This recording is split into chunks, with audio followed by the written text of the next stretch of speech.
8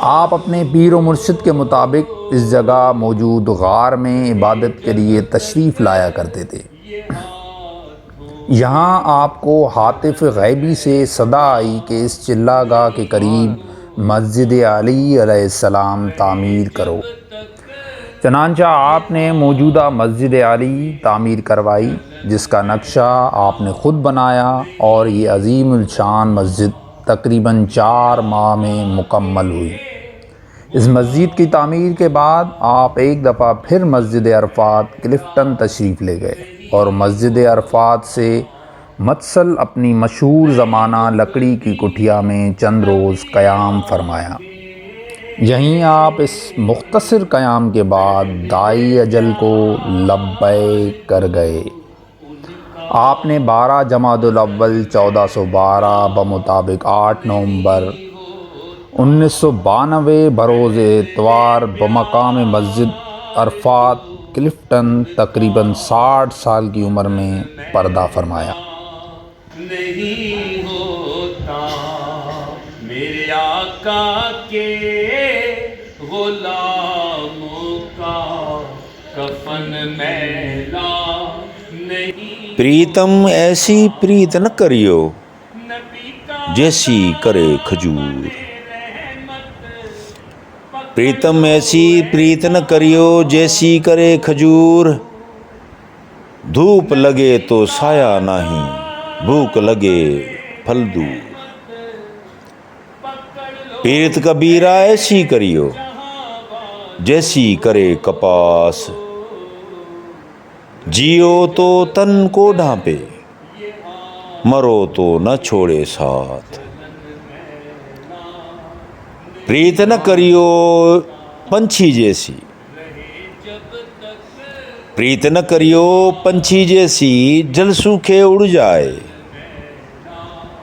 پریت تو کریو مچھلی جیسی، جل سوکھے مر جائے۔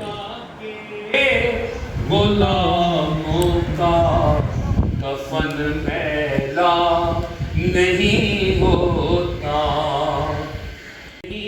آپ کی تدفین مسجد علی علیہ السلام کے سامنے اس جگہ کی گئی جس کی آپ نے اپنی حیات مبارک میں وصیت فرمائی تھی۔ آپ مسجد علی کی تعمیر سے قبل اس جگہ نماز پڑھا کرتے تھے جہاں آج آپ کا مزار مبارک ہے۔ آپ کا عرس مبارک ہر سال بڑی عقیدت اور احترام کے ساتھ 12، 13، 14 جمادی الاول کو منایا جاتا ہے۔ آپ کے چاہنے والے عقیدت مند زائرین عرس کے موقع پر شرکت کرتے ہیں، جس میں سندھ کے علاوہ پنجاب اور کشمیر سے بھی بڑی تعداد میں زائرین آتے ہیں اور 3 دن قیام کرتے ہیں۔ زائرین کے رہنے اور کھانے پینے کا انتظام مزار کے برابر میں گراؤنڈ میں کیا جاتا ہے۔ آپ نے اپنی پوری حیات مبارکہ میں کسی کو مرید نہیں کیا اور نہ ہی کسی کو اپنا خلیفہ گدی نشین مقرر فرمایا۔ میرے آقا کے غلاموں کا کفن میلا نہیں ہوتا، نبی کا دامن رحمت پکڑ لو اے جہاں والو،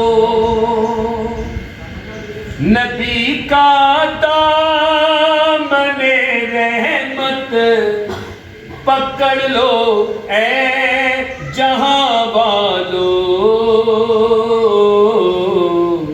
رہے جب تک یہ ہاتھوں میں چلن میلا نہیں ہوتا، رہے جب تک یہ ہاتھوں میں چلن میلا نہیں ہوتا، میرے آقا کے غلاموں کا کفن میلا نہیں ہوتا۔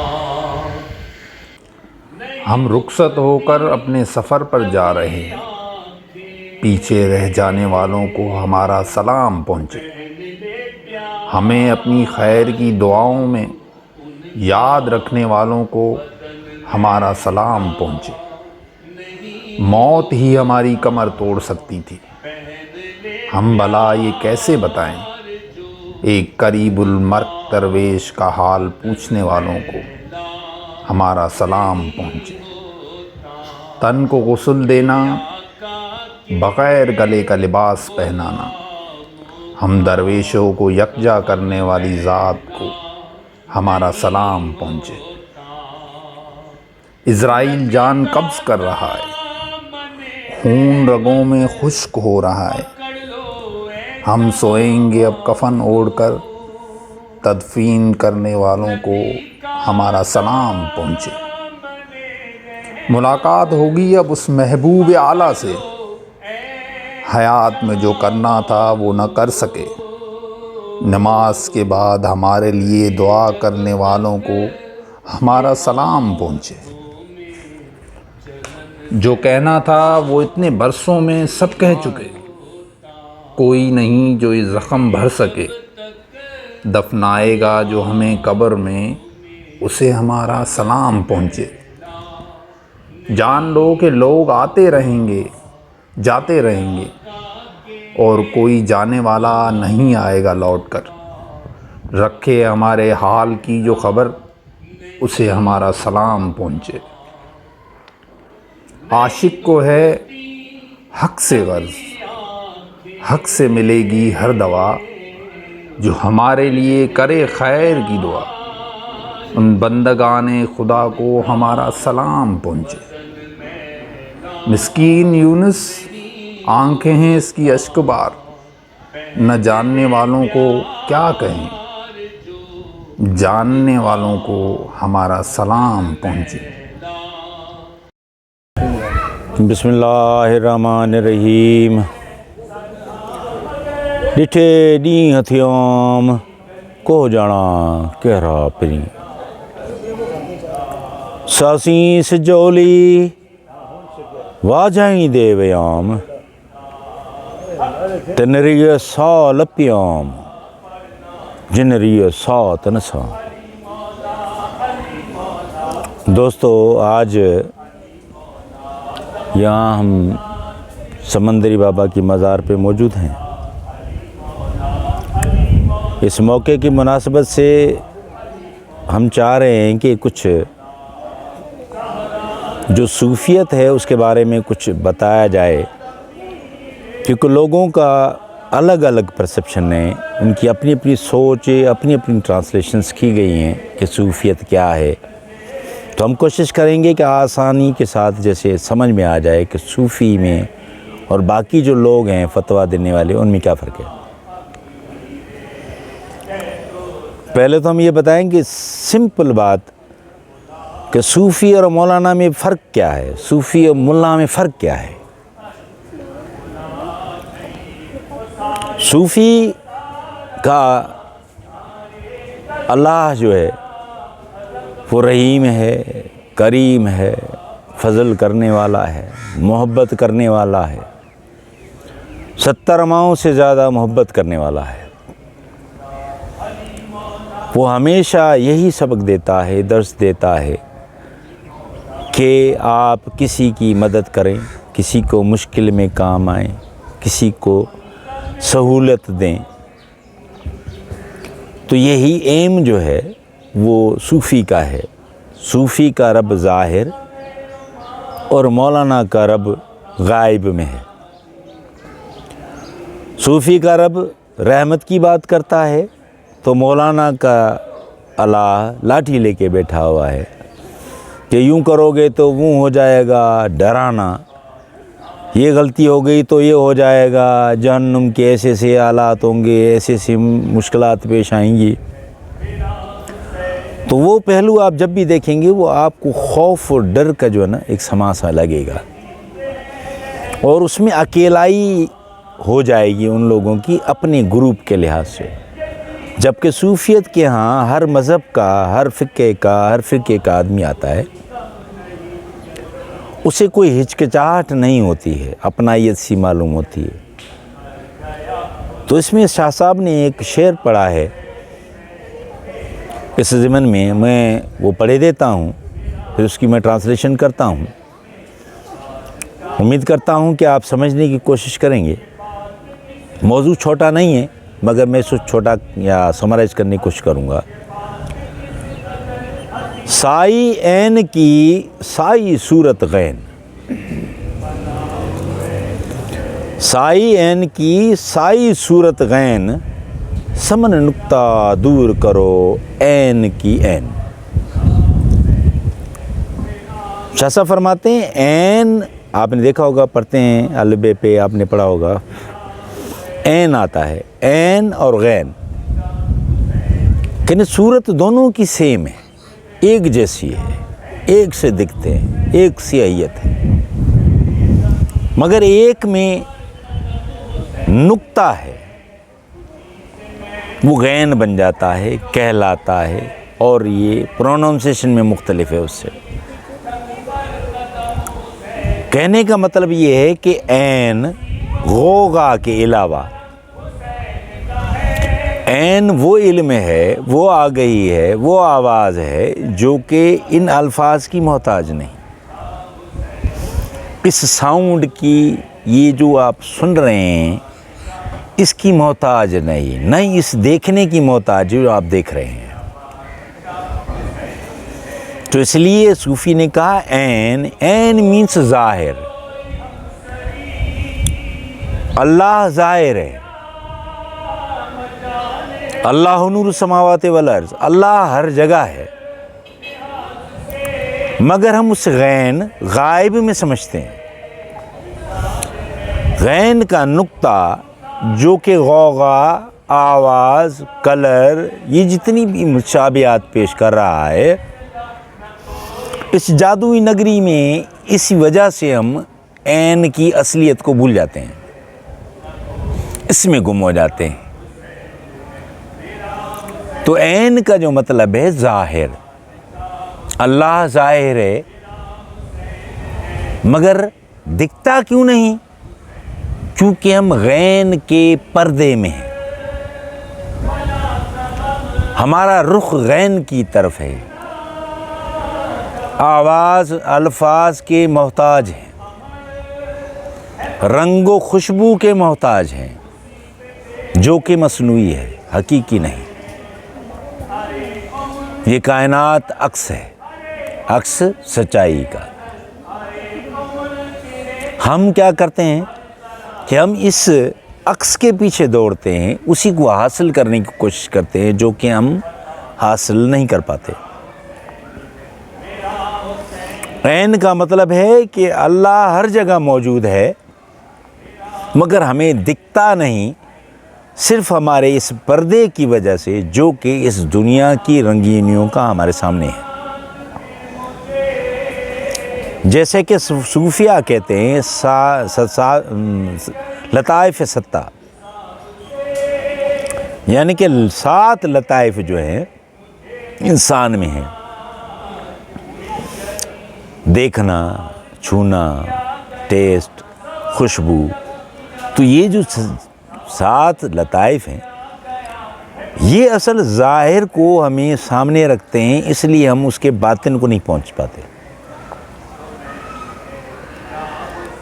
تو اس لیے سائی نے کہا سائی عین کی سائی صورت غین.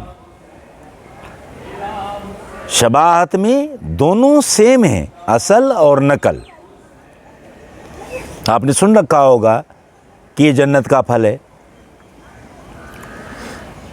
انار جنت کا پھل ہے، انگور جنت کا پھل ہے. تو اس کا مقصد کیا ہونا چاہیے کہ اس کی شباہت اور اس کی شباہت میں کوئی فرق ہے؟